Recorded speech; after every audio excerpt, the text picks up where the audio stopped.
Yay! Welcome to Heal Profoundly and Enduringly. I'm so excited to be here with you guys today with Tammy. I'm going to introduce her in just a second, but for those of you who are not familiar with this fabulousness, this show goes live every single week, and I bring forward other healers, coaches, entrepreneurs, experts, really, who have been able to shift their path and other people's paths in a way that allows them to heal profoundly and enduringly, meaning it's not just a Band-Aid effect. This shit works, this shit lasts. And so I love bringing people on to continue to add to our toolbox so that you guys can empower yourselves to have all these resources, pick and choose what you like, and start to really create a pattern and a pathway for you that feels really natural. So Tammy Lantz is here with us today, and she's a transformational food and body coach. She was trained as a dietitian through the lens of an intuitive eating counselor. But let's get real. She's a woman who has been where so many others are. She was disgusted with what she saw in the mirror, desperately wanted to use food to change her, and thought joy came from the outside. Now her vibration has completely shifted to love and joy, and I can attest to that. She can't wait to guide others to loving their food, loving themselves, and loving their life. So today she's going to talk to us about awakening joy through loving your food. Welcome, Tammy. Thanks for being here. Thank you. Thank you. Thank you so much for having me. You're welcome. So we're going to start today by asking the question that I ask everybody when we begin this show, which is, what is that one thing that you think is necessary to heal profoundly and enduringly? The one thing that I really truly believe is to connect to that internal wisdom and to find that self-trust, that like you already can connect to that internal wisdom. So it maybe is twofold, but really the biggest piece is knowing that there's an internal wisdom and connecting to it. Yeah. I think that's a big piece too, like knowing that it's there. You know, because I think that's a lot of people, like they start that work and they start this work and they're like, I'm not really sure, you know, and you might be unsure, but that doesn't mean wait until you feel it to start it. And then you'll realize that it'll deepen that knowing that it's there for sure. Yep. Yeah. And how would you, go ahead. What were you going to say? Oh, I was just going to say, that's actually a good question, Laura, because to say one thing, I'm like, I know. Wait, there's so many things, but if I were to change my answer, I would say the other piece is self-compassion, like being gentle, being compassionate with ourselves, you know, because that has to come in also when you're looking for that internal wisdom, because like you said, you might not recognize it, you might not know where to find it, and then you might even get frustrated. Well, where's it at, and how can I find it, and you know, that's not going to help. So being really self-compassionate and just being gentle, I guess, with yourself as you're going through the process. Yeah. I mean, I'd say that patience is one of the biggest issues with connecting to and understanding and really cultivating a relationship with your inner wisdom, you know? Yeah. Yeah. Have you found that too? Oh, yes, absolutely. Absolutely. A lot of patience. There's going to be times where you're like, wait a minute, I thought I was past some of this. And then, oh, wait, there's still more, you know, unfolding to potentially do, or letting go to do, or just resting. And, you know, it's all okay. But yes, the patience is definitely vital. Yeah. And I think that that's why when we're talking about self-compassion, it's not just about, oh, be nice to yourself for a moment. It's like really sinking into it, you know, really sinking into that self-compassion and feeling it. And it's so loving to be patient enough to allow that depth to arise so that you can tap into it, you know? Yeah. And I feel like it can really get us into, when we're self-compassionate, we can really get into unconditional self-acceptance. Yeah. Understanding, like honoring where you're at, trusting where you're at, being okay with where you're at in the now, not thinking about, to get to that internal wisdom, I have to get over here. I have to finally get there. Like just being okay with right now where you're at. And realizing that you're exactly where you're supposed to be. And I love that you're bringing this forward, because we have a new moon in Aquarius, right now. And this is exactly the message, that's one of the many messages that's coming forward from this moon, which is like, you're exactly where you need, like, if you can embrace and fully be present with and appreciate and understand the spectrum of you that exists in this moment, and appreciate that some of that might be stuff that you label as crappy or not how you want to be or whatever, you know, like accept and appreciate all of that in this moment. And at the same time, being committed to like making those steps that you need to make to be that version of you desire. Absolutely. So let me ask you, I have a curious question. Yeah. Why does your business name and your products have the word "your" in it? Like your essential dietitian, your. Yeah, I know. And I'm pretty strong about this. And actually I've been working on some co-branding with a sister company, and we've been, working on some things, and I'm like, it has to have "your" in it. Like I'm pretty, unwavering on that. And, the reason is because everything I create is out of service. And I truly, truly, truly am here for other people. So like when I'm creating your intuitive life journal, it's because it's like, I'm giving it to you. I'm giving it to whoever is buying it, that's investing in themselves. It's like, it's your journal. Like I want it to be theirs. This is not about my journey. I serve, and yes, I evolve, but I'm serving to help others. And so it's about their journey. It's not about me. Yeah. I love that. I think that's so beautiful, because you're right. It carries a totally different vibration and it's more intimate. Yeah. And so even the name, your essential dietitian, it's like, I am here for you is basically what it's saying. Yeah. That's so beautiful. Not you own me, but I am here for you. Yeah. Exactly. So, all right. So you dropped it. You dropped the Your Intuitive Life Journal. So I want you to tell us about it. Like tell us about the creation of this. Like, where did this come from? Blah, blah, blah. Because I have had the chance to have a sneak peek at this, and it's fucking amazing. And I literally can't wait for it to come out. So go ahead. You're so sweet. You're so sweet. Now my palms are sweating. I get so excited about it. Okay. So Your Intuitive Life Journal it started it back in 2019. It was like when it was starting to be created, because I was just seeing time and time again with the clients that I was serving, no matter what walk of life they were coming from, whether they were, focusing on healing their relationship with food, or whether they had a whole different goal. But I was seeing this pattern over and over and over again, where basically food became like the enemy. Food became what was quote unquote responsible for everything else. Food made me feel this way. Food made me this, food that. And I just thought, oh, there's so many other aspects that could be impacting how we're feeling, how we're experiencing life. Now granted, food can be kind of, a part of that. And I believe that food is a way to help us kind of shine the light on what else, there could be that's impacting our day. But the reality is it's not just food. So I wanted to create a journal / planner / habit tracker, basically take all of these tools that I've learned about, over so many years, I think almost 20 years of being a dietitian and doing all of the things, but taking all of these tools and putting it into basically one booklet that somebody can have with them. And when they look at it, they can look beyond just the food. Now they may use the food and mood tracker, but alongside that, they're looking at how is their hunger? How are they experiencing fullness? Were they experiencing satisfaction? What was their environment like? Also, what did they have on their to-do list at the same time? Alongside, what were they doing for self-care?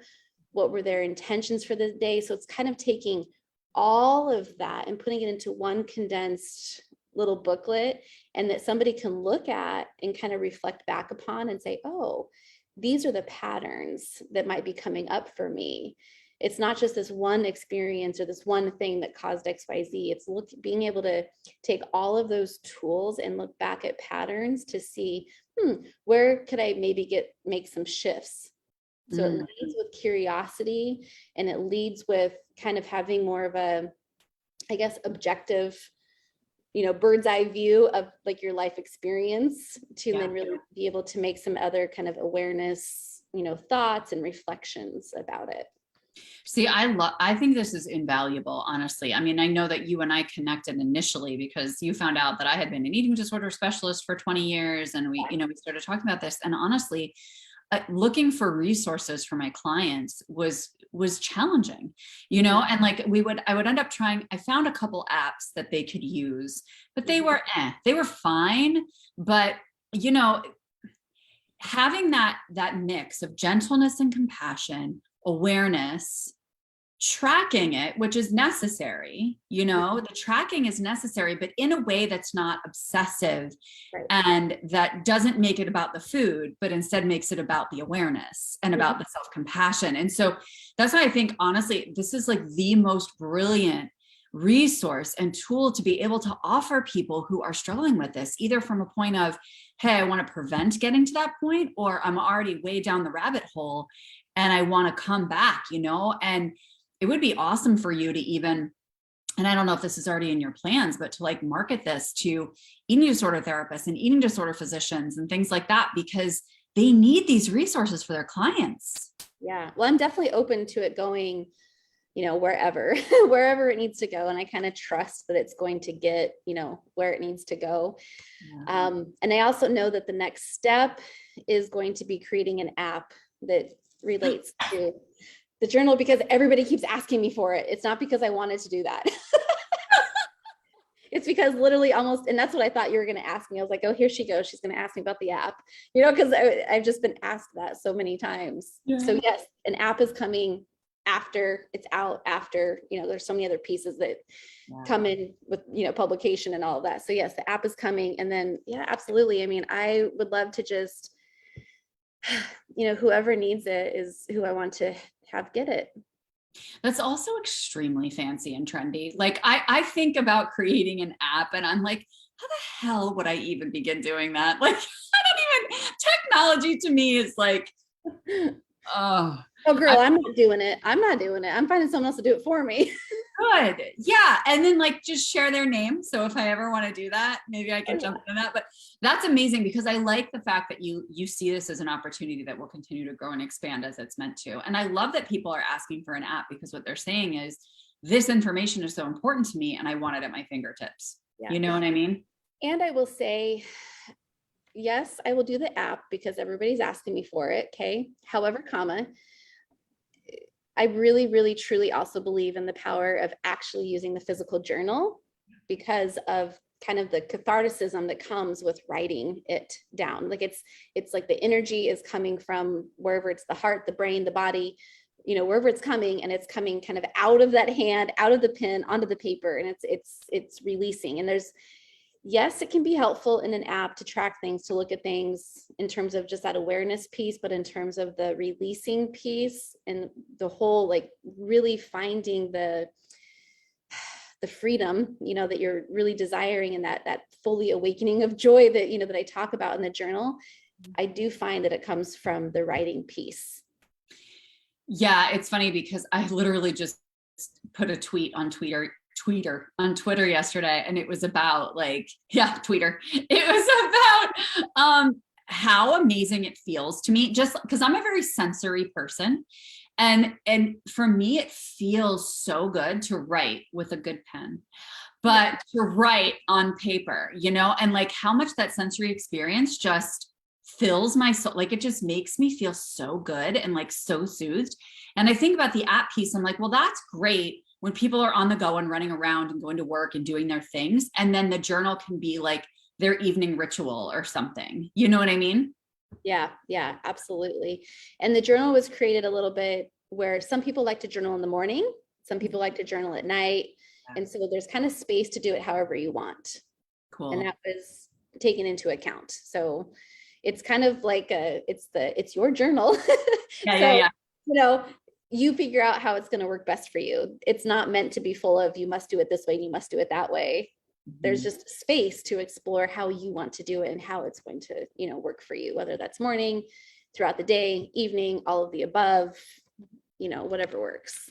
Those are my favorite journals, the ones that like have a bit of a scaffolding for me. So I'm not just completely blank pages, but I have enough space to be able to kind of wander, and do my own thing. So I love that. So can we talk for a few minutes just about why focusing on weight loss or focusing on body size control really distances us from being able to heal our relationship with food and with our bodies? Yeah, this is always, one of the biggest questions, that I get as people are coming into the work of intuitive eating. And I just want to first maybe point out, like, what is intuitive eating? Because we haven't fully talked about that yet. But, basically intuitive eating is an evidence-based, weight inclusive, non-diet, self-compassionate method for basically guiding your eating experience. So it's not a, here's how you eat or here's how you don't eat.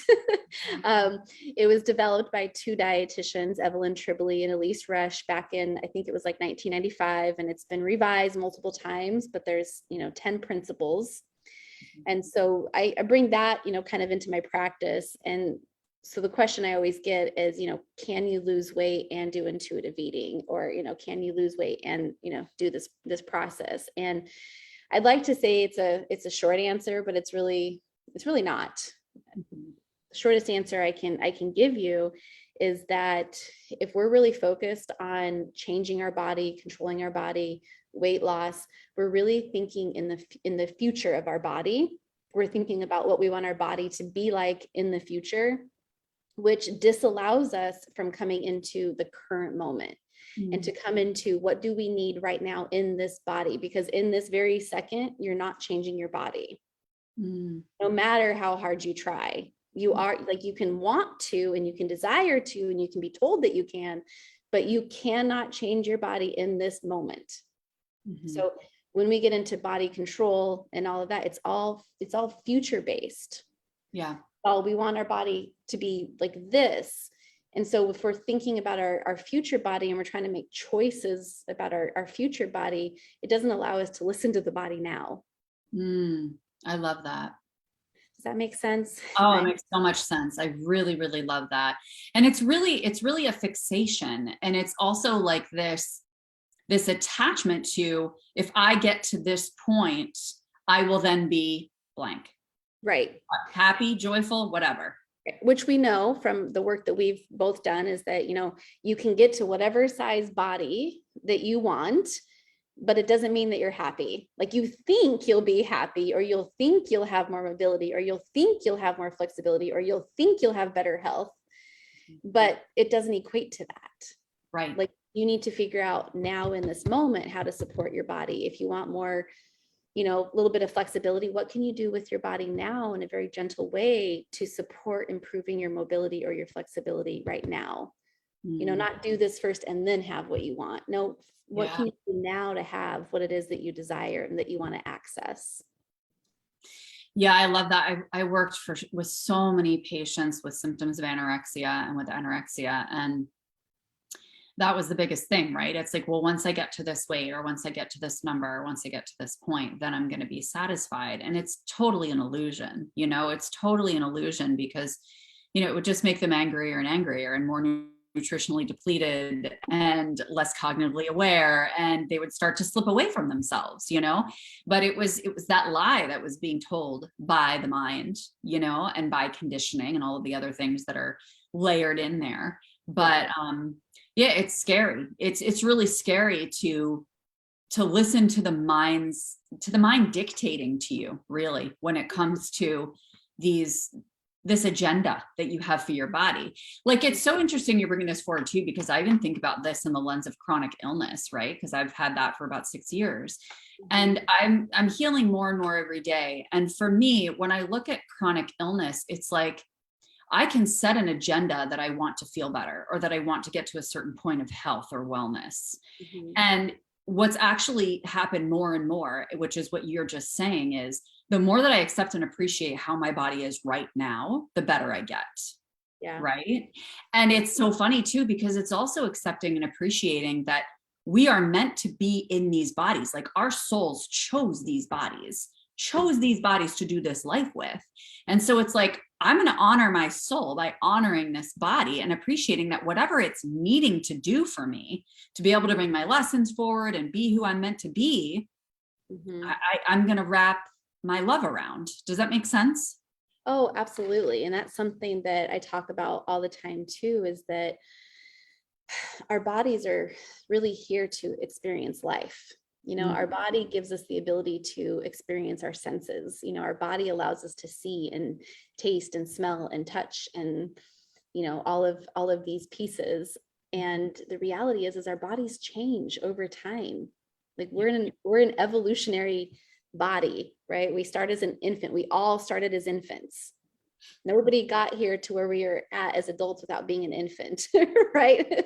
Which means our body has the capacity to change. And that's part of evolution, just as with aging, part of the evolution is that our body ages. And this is not always the easiest thing, because sometimes we want to stay connected to that youthfulness. Well, back in my, 20s, I was able to do blah, blah, blah, blah, blah. And I just want to be able to do that again. Well, again, that's going backwards, and that doesn't help us in the now. Like our body is not, however, it's not 10 years old anymore, Right. It's here now. And can we maximize what we can experience right now? Yeah, absolutely. But we want to do that in that very like loving way, and know that our bodies are meant to change over time. They're not meant to stay stagnant at an exact same structure and look and all the things. Yeah. And the fact is that cells are always regenerating. They're always renewing. And so we have this opportunity for new beginnings all the time. And it's like, gone are the days where we would just dive into the past to understand where we were going. That used to be the mentality. That used to be in the mental health world in particular, and still is a lot in the mental health world. And certainly if there's things in your way that are stopping you from moving forward, fine, we can access them. But ultimately it's about, how do I maximize? I love that word that you use. Like, how do I maximize the tools and the resources that I already have available to me and that are vibrant within me now? Or how can I enhance their vibrancy? Right. It doesn't always have to be coming from a place of lack where something's wrong with me and therefore I'm going to do this. Right. Exactly. I think sometimes I love to talk about the difference between, chronological age and physiological age. There's a big difference. Like there's a physiological evolution of our body, right? That it grows, from the infancy into an adult. But then we actually hit a point where we actually age based on our physiological, makeup. Yeah. And when we focus on that piece, that like you're talking about the cells and how they regenerate and all of that, what are we doing to help support that, physical body in that moment? Like that's how we're going to basically, we want to regenerate our cells in the most like maximum way, right? We want to be doing all the things to kind of take care of it. And right. And what does that require? It requires a relationship. It requires a foundational, trusting relationship with our bodies for our bodies to respond to us. Yeah. And so that's what this journal is going to offer people, is this opportunity to really become intimately connected with your body and cultivate this relationship that has a lot more to do with the energy that you exchange with your body rather than the stories and the food and the external impact and all of that. Right. Yeah. So we always say that when we do a lot of work around bodies, it's not actually about the body. And when we do work around food, it's not about the food. Right. Exactly. They're just it's all about the energy. It's all about the lessons. It's all about peeling back the onion layers and letting go of some things. And that's what this journal really does help, everybody do. So, all right, we're in new moon energy. Hey, everybody's going to want a journal prompt around this. Do you have a journal prompt around this that you are willing to share with everybody? Yeah, I was going to share actually a journal prompt from the journal. Yeah. But because of new moon energy, I had a different kind of prompt come to me yesterday. And so I thought, I'm just going to share that one. Good. I love that. Let's go with the energy. I'll type it as you say it. Go ahead. Okay. So it's, do I want to be someone who is a victim of my circumstance? Or do I want to be someone who steps into my fullest potential of power? Oh, my fullest potential of power. Mm-hmm. It's coming, friends. Do I want to be someone who is a victim of my circumstance, or do I want to be someone who steps into my fullest potential of power? Yeah. I love that. I also love that too, because it allows you to choose. Mm-hmm. You get to choose, and then you get to journal on that even more intently or deeply if you desire. Yeah. Yeah. And I'm very much a person who's really big on choice. You know, this is again, whoever is listening to this, this is your experience, your opportunity to uncover whatever it is that's meant to be uncovered, you know, for you, you know, through. And so you can spend time with both questions. You can go one way or the other. There's no right or wrong way. And that's another beautiful thing about journaling, is that is for you. It's not for somebody else to, you know, open your journal and read it and say, what are they saying? And, you know, like this is for you to discover whatever it is that is meant for you to discover. Yeah, I love that. Thank you so much. So I also know that you have a free mini book, don't you? That's on intuitive eating. Mm-hmm. I do. So I have a mini book called Intuitive Eating in a Diet Obsessed World. So how to do intuitive eating in a diet obsessed world. I also co-host a free mindful and intuitive eating group. Well, all you have to do is look up mindful and intuitive eating for women, and you should find my group. I co-host it with my sister company, Beth Basham, and we offer quite a few things in there, but I will also say we're getting ready to launch something else that's coming probably in March, maybe April. Oh, that's fun.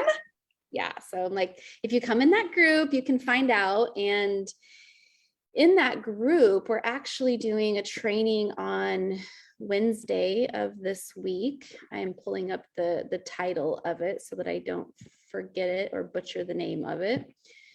It's all about self-love, though, I can tell you that. But let me pull it up really quick. Let's see here. So it is on February 2nd at 12 Central Time. Okay. And the title is that self-love isn't about loving your body. And we're going to go into a deeper perspective on body acceptance. Love that. Awesome. So get into that group, my friends. And I don't know if you shared that link with us. I can. In the show notes, but if not, just drop it in the notes of this video when we finish so that people can jump into your group. Oh, we have the group. Yay. My team dropped the group link. Maybe you need to drop the group link for, what's it called? No, I was thinking the ebook, the mini ebook. Ebook. Okay, I can do that. Yeah, that'd be cool, because then everybody can just kind of like get to know you a little bit more intimately in your style and start to interact with this process and feel into it and how it feels for them, and they can play with it, and then they'll be all set with a nice foundation for when your journal comes out and they can celebrate having that in their hands. Yay. So this was super fun. Is there anything else that you want to share with the audience before we close up? I don't think so. Just that, you know, today is a new day to discover and explore and, you know, see what's on your heart, and really just kind of lead with your heart and lead with love, and everything that's meant to happen is going to happen. So I think that's about it. I've really enjoyed chatting with you. You're always so fun to chat with. Yeah, we could talk all day, right? Oh my goodness gracious. So yes, you're so welcome. And thank you to everyone who is joining us live or on the replay. We are so grateful. And I will be here live again next Monday for another episode of Heal Profoundly and Enduringly. Have a fabulous week, and we will see you very, very soon. Bye. Bye-bye. Bye.